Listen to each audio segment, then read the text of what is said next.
Et bonjour Eric et Michael, je suis ravi de vous accueillir pour cette première table ronde après une keynote d'ouverture déjà riche d'enseignements. Donc effectivement pour vous présenter rapidement et puis je vous laisserai bien entendu détailler un peu. Eric Danet, vous êtes directeur commercial confiance numérique au sein du groupe Tessie C'est ça, bonjour. et Michael Lacal, vous êtes groupe chief product officer chez Universign avec un superbe accent anglais comme vous pourrez le souligner. Merci beaucoup. Bonjour à tous. Je vais vous proposer de partager vos petits supports de présentation pour nous en dire un peu plus sur les structures que vous représentez. Si ça vous convient, on va commencer par Universign avec vous, Michael. Oui, très bien. Merci beaucoup. Bonjour à tous. Universal, juste petite précision, c'est notre marque française. Moi, j'appartiens au groupe Signature Group, qui est un des groupes leaders européens sur des sujets de signature électronique, mais pas que. Je vais y venir. Avec une forte présence sur deux pays principalement, qui sont la France et l'Espagne. On part tout simplement du principe où les transactions peuvent être globales dans le sens international des choses, mais la confiance doit être locale. Et c'est vraiment notre approche et vraiment l'ADN du groupe, c'est de se dire on va essayer d'agréger les meilleures technologies locales avec les autorités de certification et autres technologies qui vont nous permettre quelque part d'avoir quand même cette fonction de localisation de la confiance sous couvert, bien sûr, avec l'encadrement de la réglementation eIDAS qui régit finalement ce business-là au niveau européen. Si on peut aller à la prochaine, c'est à moi de les passer, c'est ça? Pardon. Vous pouvez le faire, mais je peux le faire aussi. Ce que j'indiquais, donc on opère sous différentes marques. Donc la marque Universign qui va concerner la France, donc vous nous connaissez en France à travers Universign. En Espagne, c'est Signature, donc c'est la solution dont on a repris le nom pour le nom du groupe. Et également Hivnosis, qui est une autorité de certification qui opère essentiellement en Espagne. Alors, j'ai une annonce à faire par rapport à ça, puisque hier, ça a été officialisé le rachat de la technologie Vialink, la technologie française, qui est aussi une autorité de certification et un tiers de confiance, qui opère sur tout ce qui est domaine KYC. Donc, ça va de la détection de l'identité jusqu'à justificatif de domicile, justificatif bancaire, et autres éléments qui permettent de constituer un dossier de onboarding, quel qu'il soit, que ce soit dans les services financiers ou autre industrie ou secteur d'activité qui nécessite la collecte de ce genre d'informations. Juste pour finir là-dessus, donc j'ai parlé d'ADN tout à l'heure. Quand je parle d'alternatives européennes, on sait que notamment sur la partie digital transaction, pour en avoir fait partie et pour avoir fait quelque part lancer l'offre DocuSign à l'époque sur l'Europe. DocuSign est un des acteurs dominants sur le marché mondial. Néanmoins, ça reste un acteur américain. Donc, nous, on se positionne en tant que Signature Group avec un gros focus sur l'Europe comme une bonne alternative justement avec toutes les garanties européennes et avec une approche de confiance locale sur ces transactions digitales. On parle plus de e-signature uniquement ici, c'est important de le mentionner. Je sais que sur l'interlocutrice Caroline précédente a parlé justement de la partie e-signature et sur toute la partie eIDAS. Je la rejoins complètement là-dessus. La e-signature est devenue une commodité. J'ai plus tendance à parler de transactions digitales, de sécuriser une transaction de bout en bout qui va nous permettre ensuite donc qui va inclure bien entendu plusieurs éléments comme le KYC, l'archivage bien entendu, on en reparlera après. Mais l'idée c'est de vraiment d'avoir un outil complet qui permet de gérer une transaction de bout en bout.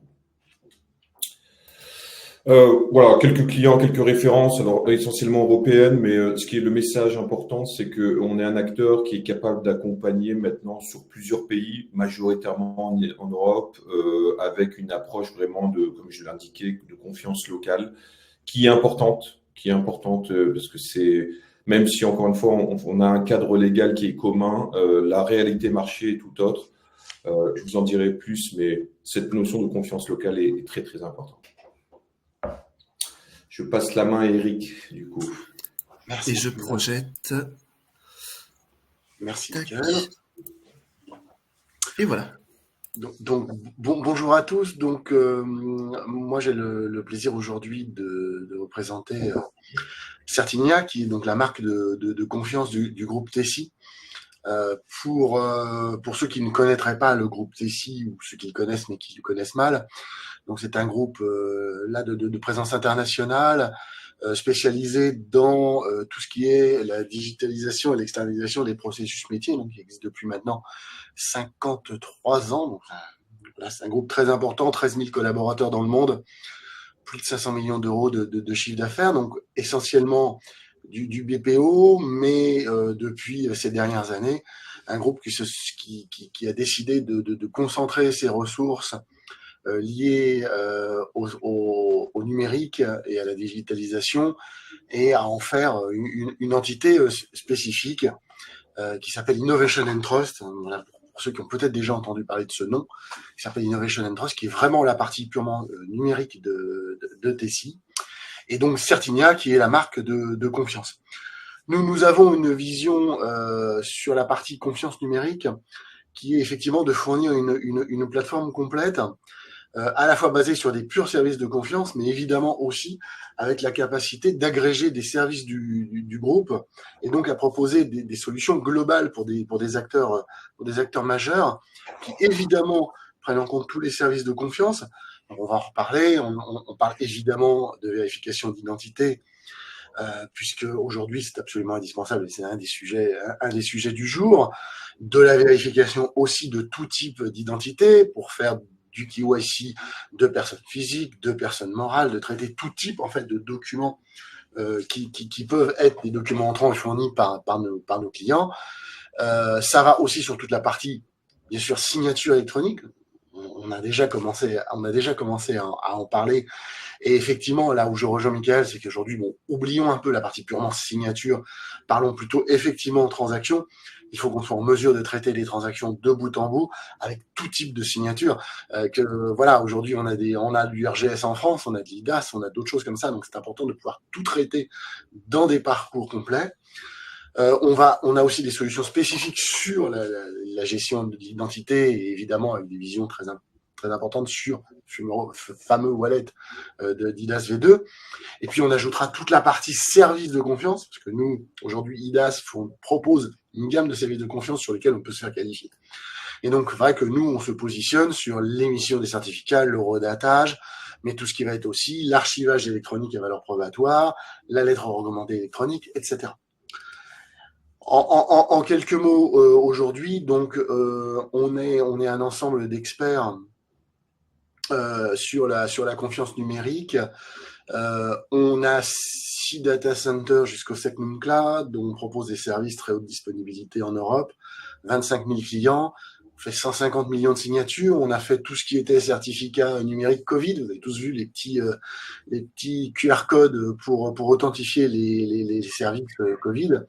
Et puis, on est en mesure donc de proposer des offres modulaires, c'est-à-dire qu'à la fois, on est capable de proposer des solutions classiques, SaaS, ou évidemment de développer des solutions sur mesure, basées sur l'ensemble des technologies du groupe et des sociétés associées.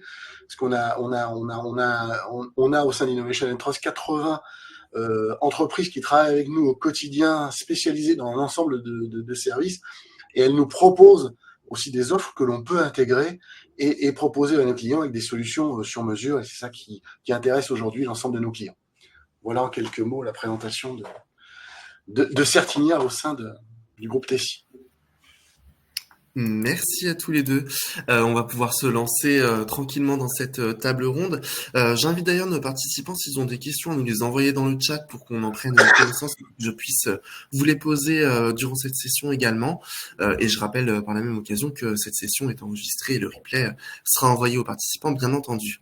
Ceci étant dit, sur la keynote d'ouverture, Caroline a abordé quelques réglementations à avoir en tête, le RGPD et IDAS que vous avez évoqué tous les deux également. C'était plutôt pour pour l'aspect théorique, même si on a abordé assez brièvement, donc si vous voulez revenir un peu dessus, il n'y a pas de souci. Mais surtout, sur le côté pratique, quel est l'impact de cette réglementation sur nos pratiques à nous en tant qu'usagers et sur la vie des organisations également? Eric ou... Oh, allez-y, Mickaël. Allons-y. Donc en fait alors c'est très intéressant là, toute la partie théorie. Je pense que tout le monde est familier avec eIDAS V1, la V2 qui arrive, qui vient d'entrer en application. Ce qui est important de bien comprendre, c'est le gap qu'il peut y avoir entre la théorie et la réalité du marché. Si vous regardez bien aujourd'hui, eIDAS V1 définissait 3 niveaux de signature. Eric en parlait tout à l'heure. La réalité du marché est tout autre, puisqu'en fait, il n'y avait que 2 niveaux qui étaient clairement exploités, qui étaient le niveau signature simple et signature avancée. La signature qualifiée existait, mais si vous voulez, l'opérabilité et la mise en œuvre de la signature qualifiée rendait des parcours de souscription tellement complexes que finalement, ça n'a pas eu le succès escompté. Donc ça, c'est un point, justement, ce qu'on a retenu de cette V1 avec un recul de plusieurs années maintenant entre la réalité marché et la réalité et la théorie qu'on a essayé de mise en œuvre. D'où cette nouvelle version qui apporte une couche supplémentaire qui va concerner non seulement, comme l'a indiqué Caroline, la partie identité, mais aussi archivage. Si on se focalise sur la partie identité, clairement, c'était là où le bas blessé avec la V1, puisque l'identité n'était pas clairement cadrée et surtout, c'était ultra compliqué. Je reviens sur mon point avec la signature qualifiée, puisque ça nécessitait une vérification d'identité en face à face. À partir du moment où on indique un face à face, on va être confronté à un vrai problème de digitalisation et d'automatisation. Le digital wallet va normalement résoudre ça. J'ai personnellement participé justement sur les consortiums sur ces sujets-là dans différents pays européens. Universan et le groupe Sainaturit est engagé sur ces points-là. Mais ce qui est important de retenir, c'est que sur cette partie identité, qui va être cruciale, et on le sait, j'ai bien peur que on va vivre un peu ce qu'on a vécu sur la partie signature électronique, c'est-à-dire qu'à un moment, il va y avoir un fossé entre la théorie et la réalité. Ce qui va driver quelque part le succès du digital wallet, ça va être le taux d'adoption. Et ce qui va booster le taux d'adoption de ce wallet, ça va être une obligation légale de l'utiliser, ce qu'on a vécu il y a 20 ans avec les impôts, par exemple. À l'époque où les impôts voulaient nous pousser à faire de la déclaration en ligne, alors c'était très compliqué avec des certificats, mais il y avait un bonus à la clé qui, il me semble que c'était 50 € à l'époque, qui nous permettait de réduire notre impôt de 50 € si on faisait la souscription en ligne. Donc les administrations françaises ont un rôle clé à jouer pour le taux d'adoption du digital wallet, pour le rendre, parce qu'une fois qu'on l'a installé, une fois qu'on est onboardé et une fois qu'on sait l'utiliser, ça sera facile de l'extrapoler sur d'autres types d'activités et d'autres types de le mettre en œuvre sur des souscriptions, quelles qu'en soient. Ça peut être une souscription à un compte bancaire, un produit d'assurance ou un achat immobilier, par exemple. Voilà, c'est vraiment là où je voulais mettre un peu la variable d'ajustement entre la partie identité, et surtout la théorie et la réalité du marché et ce qu'on a pu observer en tant que tiers de confiance. Eric, est-ce que vous voulez compléter? Est-ce que vous êtes d'accord? Oui, bien sûr. Non, mais je suis évidemment d'accord avec ce que dit Mickaël. Moi, je voulais compléter sur un aspect plus usage et plus impact. C'est vrai qu'aujourd'hui, sur l'identité numérique et la vérification d'identité, voilà, tous les sujets qui tournent autour, il y a déjà des secteurs qui sont bien plus impactés que d'autres. Typiquement, les banques, les assurances, les jeux en ligne sont déjà aujourd'hui, eux, conscients des impacts et des besoins, surtout spécifiquement vis-à-vis de l'usurpation d'identité et des impacts que ça a vis-à-vis de leurs propres clients ou vis-à-vis de leur propre image de marque. Donc, eux, ce sont des gens, ce sont des secteurs qui sont déjà aujourd'hui, qui proposent déjà des solutions. Aujourd'hui, on fait de la KYC, on fait de la vérification d'identité. Pour sa banque, voilà. donc on va s'habituer, on s'habitue déjà à utiliser ce genre de choses. Mais tous les autres secteurs qui eux aussi sont confrontés à ce genre de menaces, eux sont quand même globalement en retard. Ils vont avoir les mêmes obligations, ils ont les mêmes enjeux, mais ils sont en retard parce qu'ils ne sont pas réglementés. Donc effectivement, cette transition va être longue, surtout que vous avez des enjeux qui sont contradictoires. Il faut protéger à la fois globalement les aspects sociétals, mais aussi les usagers. Donc il va falloir refondre des parcours, il va falloir faire évoluer ce parcours pour répondre aux nouveaux usages et à ces nouveaux risques. Et c'est là qu'effectivement les nouvelles technologies, alors le wallet en est une, effectivement, et ça va nous aider, hein, même si va falloir le temps du déploiement, le temps de l'adoption, le temps. Mais bon, voilà, au moins l'Europe en a conscience, c'est une bonne chose via ce wallet. Mais en attendant ce wallet, et dès aujourd'hui, en fait, ce qui est important, c'est d'avoir à disposition et de mettre à disposition de tous les acteurs, et pas seulement les acteurs bancaires ou assurances, etc., les bonnes technologies pour qu'ils puissent mettre en œuvre alors des technologies qui sont connues, de l'OCR, du deep learning, on a parlé d'IA dont on parle effectivement beaucoup, les technologies de biométrie, parce que voilà, les risques sont très importants et je veux dire les attaques, les acteurs, enfin ceux qui veulent effectivement profiter de ça sont de plus en plus actifs, donc ça demande, je dirais, pour les acteurs que sont Tessie ou Signatury, enfin, ça demande des investissements colossaux pour toujours être à la pointe de la technologie, toujours assurer en fait d'avoir les bonnes réponses aux différentes attaques. Tout à fait. Et si je peux me permettre d'ajouter un point justement sur la partie sécurité, donc bien entendu, l'identité, on sait que la fraude à l'identité, ça pèse. Là, il y a eu récemment un article dans Le Monde où on parlait de plus de 300 000 usurpations d'identité en France, qui sont liées aussi à des systèmes, hein, ce que Eric indiquait, qui sont des systèmes KYC existants, mais qui ont aussi leurs défaillances. Hein, on peut parler des deepfakes. À noter aussi que la fraude mondiale, c'est autour de 23 milliards de dollars qui ont été estimés par les analystes, Gartner et Forrester. Ce qui est important de bien comprendre, c'est que la fraude à l'identité, le digital wallet va répondre à un certain nombre de besoins. Néanmoins, c'est à nous, acteurs qui gérons ces transactions digitales, de renforcer les preuves. Quand on parle d'identité, on va parler de plusieurs choses. Donc, c'est bien sûr la preuve d'identité à travers des documents issus régaliens, issus par l'État. Ça peut être donc le wallet, mais ça peut être également l'authentification, toute bête, comme on le fait aujourd'hui, envoyer des SMS au TP. Donc, nous, notamment avec le groupe Signatury, on est en train de travailler là-dessus pour essayer de faciliter, de sécuriser.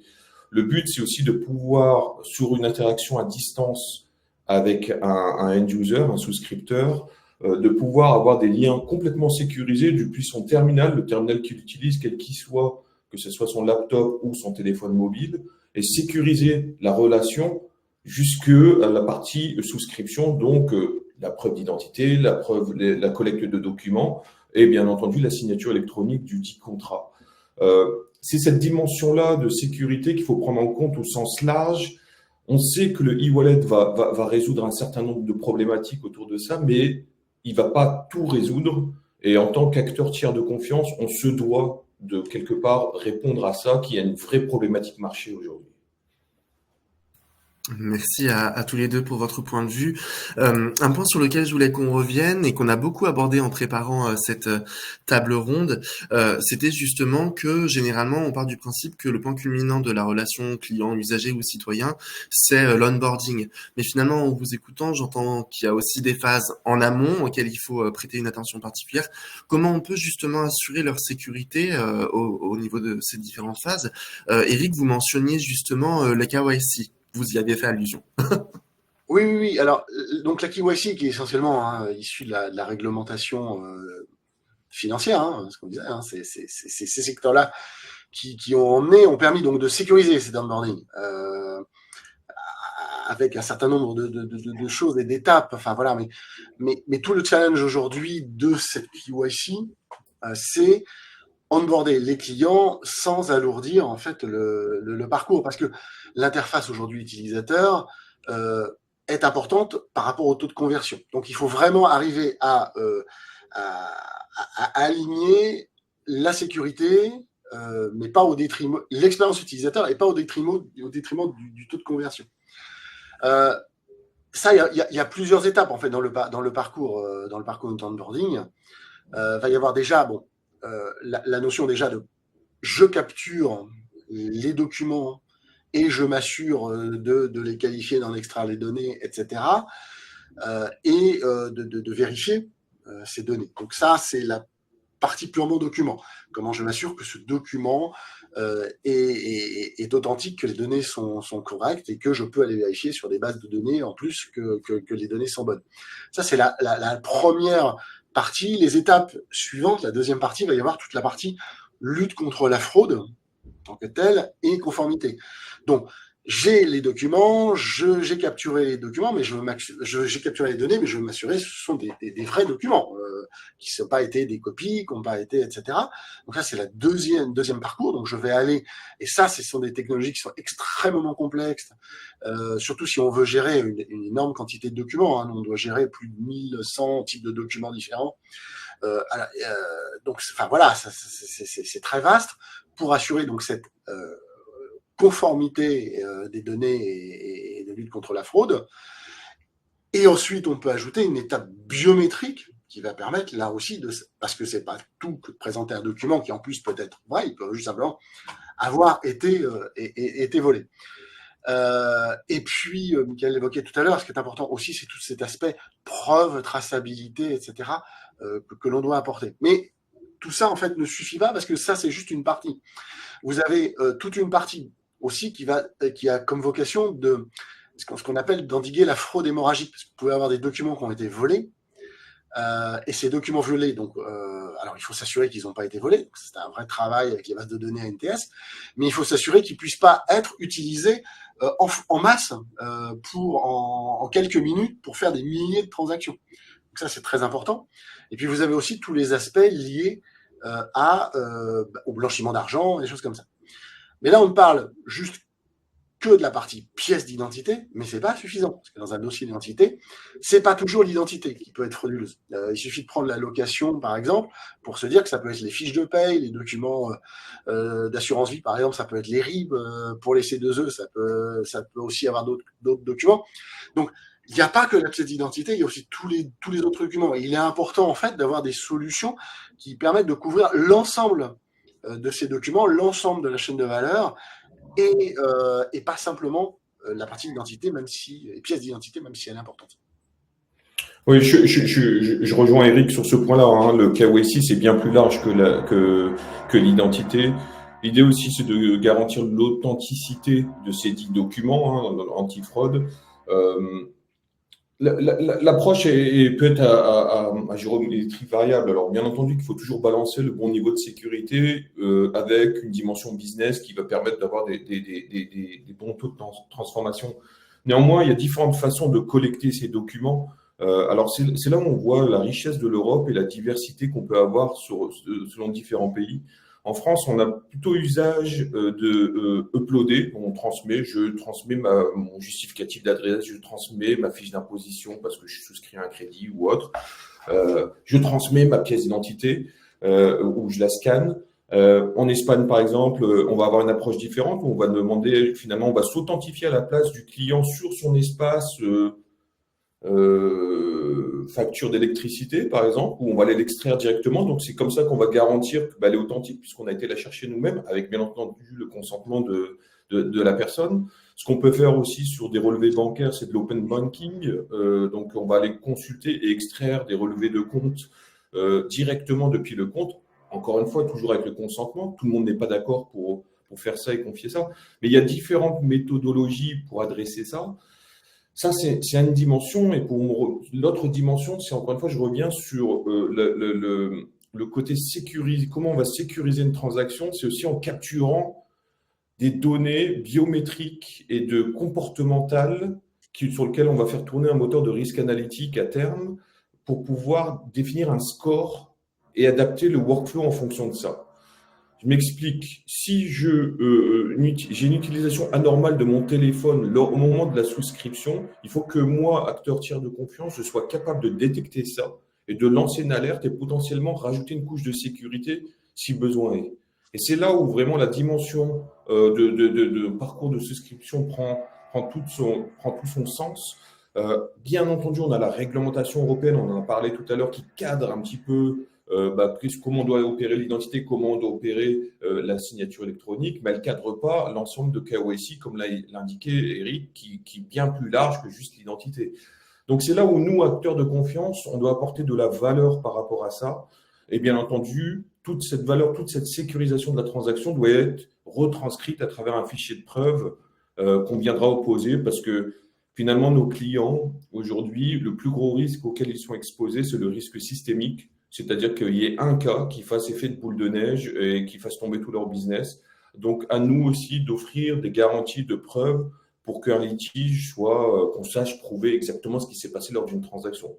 Sachant que, avec ce qu'on vient de se dire, une transaction peut aller juste de je prouve mon identité, je signe un document, à je prouve mon identité, mon domicile, ma domiciliation bancaire, mes impôts. Et donc, voilà, la définition de transaction peut complètement varier d'un business à un autre. Et tout à fait. Et pour compléter, Michael, c'est effectivement c'est ça. C'est que les transactions doivent pouvoir s'adapter effectivement aux attentes de nos clients, et on doit pouvoir proposer voilà des transactions simples, mais effectivement des transactions beaucoup plus complexes qui prennent en compte beaucoup des risques, etc. Où d'abord les problématiques que rencontrent nos clients, ou les risques, ou les réglementations auxquelles ils sont soumis, etc. Et c'est effectivement très vaste. Et c'est ça qui est important dans le choix, enfin je dirais, des prestataires, c'est cette capacité à répondre à un maximum de problématiques clients, des plus simples, mais évidemment des plus complexes. Merci à tous les deux. Pour continuer un peu sur le parcours client-usager, une fois qu'on a le document, il faut le signer bien entendu. Qu'advient-il du document une fois qu'il est signé? J'imagine qu'il est plutôt versé vers une solution d'archivage.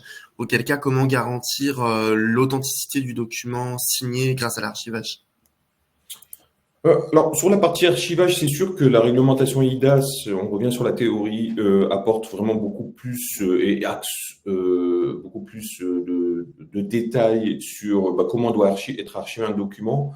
J'ai envie de dire, ça révolutionne pas l'industrie de l'archivage, dans la mesure où c'était une problématique qui avait déjà été évoquée il y a plusieurs années, au moment où on lançait les projets de e-signature. Il faut bien distinguer deux choses quand on parle d'archivage. Il faut distinguer le stockage de documents, le stockage à valeur légale et un archivage réel à valeur légale. Je m'explique. Il y a deux enjeux là-dessus. Le premier enjeu, ça va être l'authenticité du fichier, m'assurer qu'il n'a pas été altéré dans le temps. Ça, c'est vraiment le gros sujet de l'archivage. Donc là, il y a des normes techniques qui existent, qui définissent ça. Donc, on va pouvoir signer ça. Donc là, on est vraiment sur le stockage légal. L'archivage à valeur légale, c'est une autre dimension. C'est d'avoir une garantie dans le temps que le document est non seulement intègre, mais qu'on puisse également le lire. Un sujet tout bête, alors il y a le PDF-A qui donne un certain nombre de garanties, mais un sujet tout bête, c'est qu'est-ce qui me garantit que le document PDF que j'ouvre aujourd'hui avec mon ordinateur, je pourrai l'ouvrir avec mon ordinateur dans 20 ans? C'est des choses toutes simples, mais si on pense à ce qu'on opère aujourd'hui en termes de transactions, Eric mentionnait l'assurance vie. L'assurance vie, on a une obligation d'archivage qui est illimitée, donc qui peut aller jusqu'à 50 ans, donc c'est jusqu'à la clôture du contrat. Donc, en fait, c'est des vraies problématiques aussi, qui soient d'industriels, qui permettent aussi de… C'est là où un archiveur doit jouer deux rôles, pour moi, c'est garantir la lisibilité du document dans le temps et bien entendu en garantir l'intégrité. Donc, il y a deux pans sur la partie archivage qu'il faut prendre en considération. Et surtout, on sait que… moi j'ai coutume de dire que aujourd'hui, ce qu'on fait en termes de signature électronique, de signer un document PDF, c'est pas la solution de l'avenir.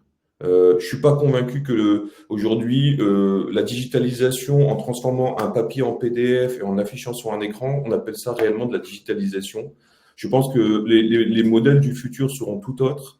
Ils seront beaucoup plus responsive design. Donc, ça va impacter directement l'archivage in fine. La lisibilité de qu'est-ce qu'on a signé, à quel moment, le what you see is what you sign, garantir que c'est bien ce contrat-là auquel j'étais exposé au moment où je lui donnais mon approbation. Donc voilà, ça, c'est des vrais sujets de fond sur lesquels il y a encore des réflexions. Nous, avec le groupe Signaturite, on travaille sur ces sujets-là. Et on essaie de proposer des alternatives par rapport au classique PDF, j'ai envie de dire. Oui, alors j'ajouterais effectivement à ce que vient de dire Michael, parce que là on a parlé du document signé pour l'essentiel. Donc effectivement, avec une technologie purement de stockage, avec des éléments de sursignature, hein, pour appeler ça comme ça s'appelle, ou de l'archivage à valeur probatoire, ce qui est une solution proposée par Tessie, puisque nous avons notre propre système complet d'archivage probatoire, certifié, qualifié, document, enfin voilà. Mais il n'y a pas que le document signé. On parlait aussi tout à l'heure que lorsque on fait de la KYC ou lorsque l'on fait même dans des parcours de signature, on va manipuler d'autres types de documents. Alors on va pas conserver les pièces d'identité parce que là, en l'occurrence, ça peut poser d'autres problématiques, mais on peut avoir des documents qu'on a besoin de conserver aussi qui ne sont pas en format PDF. On peut avoir demandé.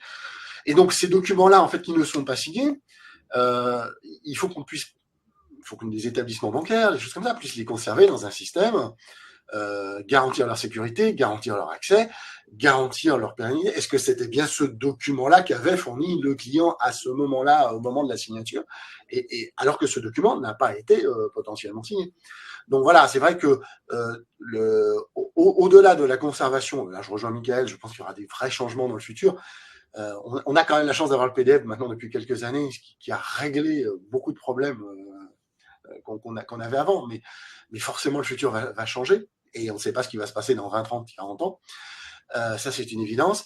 Mais il y a tous ces autres documents qu'il faut aussi, dès aujourd'hui, être en mesure de conserver, et c'est important d'avoir des solutions de ça. La signature électronique, là, aujourd'hui, n'est plus le sujet, n'est plus vraiment un sujet. On l'a dit, hein, c'est devenu une commodité. C'était un vrai sujet, Caroline l'a dit tout à l'heure. C'était une vraie commodité il y a voilà, dans les années qui viennent juste de s'écouler. Et aujourd'hui, tous les grands acteurs fournissent des solutions qui sont conformes de signature électronique. Ce qui est vraiment important, c'est tout l'environnement autour, toute la sécurité des environnements autour, toute la conformité, même à des nouvelles normes, hein, RG2A, des choses comme ça, qui rentrent directement aussi sur la lisibilité des documents, des choses comme ça. Donc c'est tous ces sujets-là qu'il faut prendre en compte, et de proposer ces solutions modulaires qui sont importantes dans la construction aujourd'hui d'une solution. Et l'archivage électronique, ses accès, ses droits d'accès, etc., sont aujourd'hui majeurs. Oui. Très rapidement, on a une question qui est arrivée dans le chat sur l'archivage justement. Si vous pouvez y répondre en quelques mots. Quid de l'archivage des signatures quand les certificats sont expirés, les documents donc signés électroniquement quand les certificats sont expirés en effet. Alors, les systèmes d'archivage, comme l'indiquait Eric, sont basés sur sursigner un fichier de preuve, donc qui va comporter un ensemble d'éléments. Hein, donc, Eric a donné quelques exemples, notamment. Donc là, c'est la demande des clients. Est-ce qu'on doit archiver également les documents d'identité et les 10 contrats? Maintenant, la signature du contrat en tant que tel, même si elle archive, ce qui est important dans le cadre de l'archivage, c'est de garantir, encore une fois, l'intégrité de la preuve. Donc, c'est ce sursignage qui va être refait systématiquement par les systèmes d'archivage. C'est comme ça qu'on opère ça, notamment dans le groupe. C'est comme ça que pratiquent en fait tous les archiveurs. Hein. Donc là, ils sont garants quelque part de sursigner ce fichier de preuve systématiquement. Maintenant, la signature en tant que telle, c'est normal qu'à un instant T, les certificats expirent. À noter que certaines solutions de signature électronique que nous, on opère, la durée de vie des certificats, c'est 5 minutes, c'est le temps de la signature. Donc, mon point ici, c'est de dire que la durée de validité du certificat, c'est pas ce qui importe. Ce qui importe, c'est qu'il était valide au moment de l'acte de signature et qu'il a été horodaté proprement avec un système qualifié. Et c'est ça qui fait la valeur. Oui, tout à fait d'accord. Tout à fait d'accord. J'ajouterais une chose aussi qui a été évoquée par Caroline, qui était important aussi tout à l'heure, qui était la rationalisation aujourd'hui. Et c'est important parce que effectivement, jusque là, et elle l'a évoqué sur la partie signature électronique, on a des entreprises qui avaient pu, par service, choisir un acteur de signature électronique, qui aujourd'hui sont en train effectivement de rationaliser ça. Bon, bah maintenant on a le temps, on n'est plus dans l'urgence Covid, ça s'est créé dans l'urgence Covid, on n'est plus dans l'urgence Covid. On va rationaliser, mais on va rationaliser la signature, on va rationaliser l'archivage, on va rationaliser la KYC, on va rationaliser. Donc on le voit, c'est ce qu'expliquait Michael tout à l'heure. Et il y a une logique chez Signaturite d'avoir racheté la société Vialink, c'est qu'aujourd'hui les hyper spécialistes ne sont plus en fait ce qui sont recherchés aujourd'hui. L'hyper spécialiste de la signature, l'hyper spécialiste de la KYC, l'hyper spécialiste de l'archivage, c'est pas aujourd'hui ce qui va intéresser le plus les clients. C'est est-ce que j'ai des acteurs qui sont capables de proposer dans les bonnes dispositions, bien entendu. Il ne s'agit pas de faire n'importe quoi, mais l'ensemble des services. Je veux un acteur qui fasse de la KYC. Je veux un acteur qui fasse de la vérification d'identité. Je veux un acteur qui gère mes documents. Je veux un acteur qui stocke, qui archive tous mes documents de la bonne façon. Je veux un acteur qui fasse de la signature électronique à tous les niveaux de signature électronique. On n'a pas abordé, mais parce que c'est vrai, Michael a parlé de la signature qualifiée tout à l'heure, rapidement, mais la signature électronique qualifiée a un vrai lien direct avec la vérification d'identité. Donc maintenant, on va savoir. Alors avec le wallet, ça simplifiera la tâche, mais bon, dans quelques années. Mais aujourd'hui, c'est faire de la signature électronique qualifiée. C'est directement lié à la capacité de vérifier l'identité du signataire de la bonne façon et de façon, je dirais, simple, rapide, avec un parcours simple. On a eu des expériences qui existaient précédemment où l'expérience utilisateur était terrible. Et ne permettait pas d'aller jusqu'au bout. Même encore récemment, j'ai eu ce type d'expérience moi-même, pas avec nos solutions, mais avec d'autres solutions. Je confirme. Et c'est terrible, au bout de 30 secondes, on laisse tomber et puis on dit c'est fini parce que de toute manière, ça marche pas. Donc voilà, ça c'est important aussi, et dans la signature qualifiée qui va devenir de plus en plus, ça c'est une volonté du règlement IDAS V2 de rendre la signature qualifiée. Alors quand on parle de signature qualifiée, on est loin de ce que disait Caroline tout à l'heure, avec des gens qui vont scanner des signatures pour les mettre dans des... Mais pourtant, il y en a encore plein qui le font. Il y en a encore plein qui le font, et il y a encore plein d'acteurs du marché qui proposent ça comme étant une signature électronique. Donc on est loin de la signature qualifiée, là, et on est loin des parcours sans couture qui prennent en compte tous les cas d'usage. On n'en a pas encore parlé, mais on peut peut-être en parler, PVID, non PVID, etc., qui sont aujourd'hui importants à prendre en compte. Pour continuer sur la vérification d'identité numérique, justement, quels sont les risques un petit peu associés à cette étape de vérification et comment s'en prémunir? Pendant notre préparation, on avait parlé de l'IA et de l'IA générative. Caroline en parlait aussi ce matin, donc c'est peut-être l'occasion d'en parler aussi. Alors bien sûr, sur ces parcours d'identité, même avec le wallet demain, il y aura de l'IA derrière, que ce soit pour à minima pour matcher les visages, donc à travers un selfie, avec ce qui est embarqué dans la carte d'identité, qu'elle soit électronique ou physique. Donc ça, c'est ce qu'on opère déjà depuis plusieurs années. Maintenant, quand il s'agit d'IA, encore une fois, il ne faut pas se focaliser juste sur l'identité. Il y a une dimension également sur des documents qui ne sont pas normés. Typiquement, la justificative de domicile, MAF, fiche de paye, c'est relativement normé aujourd'hui, mais ça dépend si on opère ça à l'international, ça peut très vite se compliquer. C'est là où l'IA a un rôle à jouer. Mais là où je rejoins Caroline, l'IA, c'est un mot un peu fourre-tout aujourd'hui. Si on analyse bien, l'enjeu de l'IA, c'est pas d'avoir la technologie et une suite d'algorithmes qui permettent d'automatiser un certain nombre de choses. L'enjeu, c'est la data. L'enjeu, c'est la data, et il ne s'agit pas de faire n'importe quoi avec les datas de nos clients. Surtout nous, Tessie, comme le groupe Signaturite, en tant que tiers de confiance, on ne peut pas se permettre de faire ça légalement. On n'a pas le droit d'aller exploiter, même si on anonymise la data. Donc l'enjeu, c'est de trouver les bons accords et de faire une IA, j'ai envie de dire intelligente, mais surtout opérationnelle d'un point de vue réglementation, qui permet quelque part de ne pas concaténer toutes les données pour entraîner une IA, mais vraiment se mettre sur des secteurs, sur des points précis qui vont permettre quelque part de limiter le risque. Puisque finalement, le risque, c'est ce que j'indiquais, c'est deepfake, man in the middle, SMS swapping. Donc, où on va capter votre numéro de SIM. On va copier votre carte SIM de votre téléphone et en fait, on va capter le SMS OTP que vous êtes censé recevoir. C'est ce genre d'attaque sur lequel on est exposé déjà aujourd'hui. Et c'est là où l'IA doit apporter une réponse intelligente sur une partie anti-fraude plus que sur une dimension analyse du document, extraction des données et facilitation de la lecture du document, même si l'un n'empêche pas l'autre, mais avec un gros warning RGPD là-dessus. Alors oui, et je compléterai. Alors bien sûr, on est d'accord parce que globalement on partage un peu les mêmes visions, mais j'ajouterais ce qui est quand même intéressant sur l'IA par rapport aux documents. Je vais faire court parce que je vois que le temps avance et que je ne veux pas qu'on déborde trop.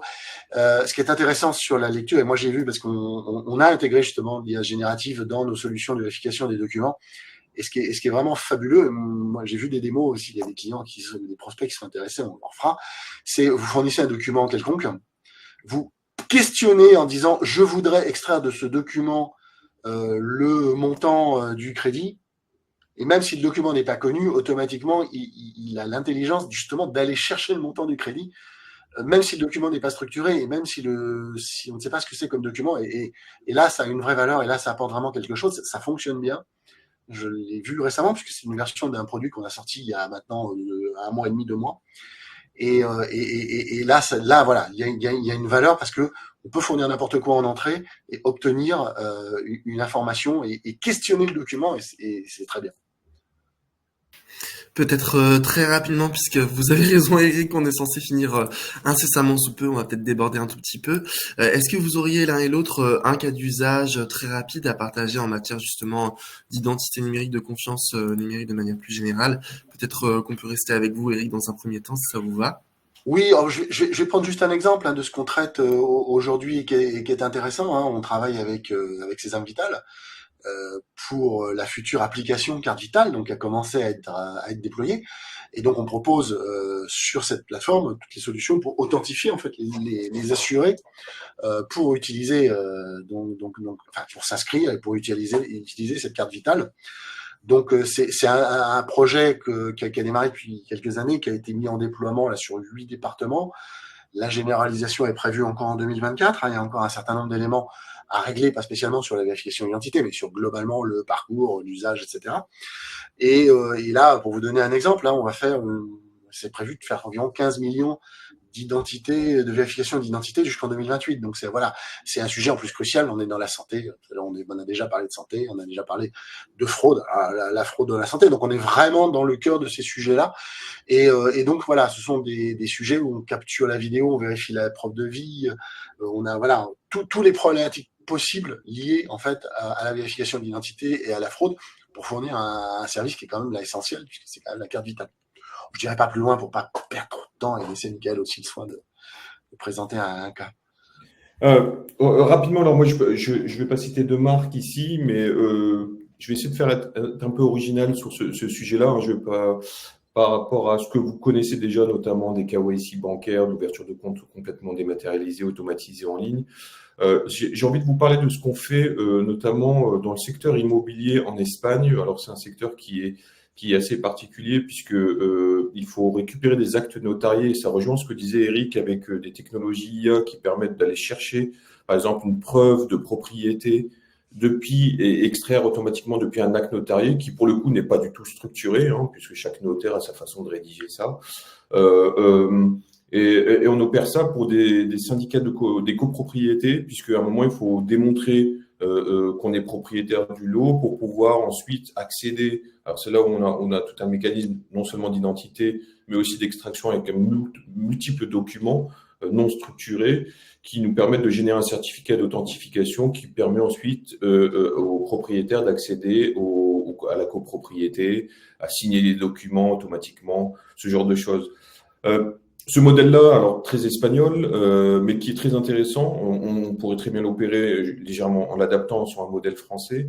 C'est une belle démonstration de la dématérialisation complètement automatisée, puisque avant, ça nécessitait quand même beaucoup de papier, beaucoup d'humains, beaucoup d'efforts même de la part du propriétaire, juste pour pouvoir montrer patte blanche pour accéder au service de sa copropriété. Aujourd'hui, avec un process comme ça, on a réduit mais drastiquement les modalités et toute la partie administrative et tout le coût humain inhérent à ce genre de processus. Parfait, merci à tous les deux. Bon, une toute dernière question qui arrivait dans le chat pendant qu'on discutait et qui nécessite juste un oui ou non a priori. La carte d'identité électronique est-elle acceptée par Universign ou Certinia? Alors, France Connect est interconnectée aujourd'hui. Maintenant, la carte d'identité électronique aujourd'hui ne permet pas de partager ces données automatiquement à des applications tierces. Donc, on sait que ça va arriver. Bien sûr, on est en ordre de marche. On est sur les consortiums où on suit ça de très près. On est en train de discuter aussi avec les providers de wallet, les fournisseurs de wallet, les futurs fournisseurs de wallet. Pas que sur. Donc, bien sûr, on pense que l'acteur dominant en France sera France Identité. Néanmoins, il faut aussi anticiper des besoins B2B, B2E ou autres dans des industries particulières qui nécessiteraient un wallet particulier. Donc, on est sur ces sujets-là. Mais pour répondre à la question, aujourd'hui, France Identité ne permet pas un partage direct d'identité avec. Mais dès qu'ils le feront, on le saura. Oui. Oui. Même positionnement que ce que vient de dire Michael. Je suis tout à fait d'accord. Super. Bah écoutez, merci à tous les deux. Malheureusement, on va pas pouvoir prolonger tellement plus, mais si les participants ont d'autres questions ou s'ils veulent se rapprocher de vous, éventuellement, je les encourage à aller jeter un coup d'œil sur vos LinkedIn. Et en attendant, merci beaucoup pour votre expertise à tous les deux, votre temps également. Je crois que Christophe est en train de nous rejoindre pour la suite de cette journée. Merci beaucoup Eric et Michael. Très bonne journée à vous. Merci Slama, à mon collègue pour parler. Voilà, lettre recommandée. C'est ça. Merci Eric. Bon courage Christophe. Bonne journée. Merci Bonne journée à tous. à tous. Au revoir.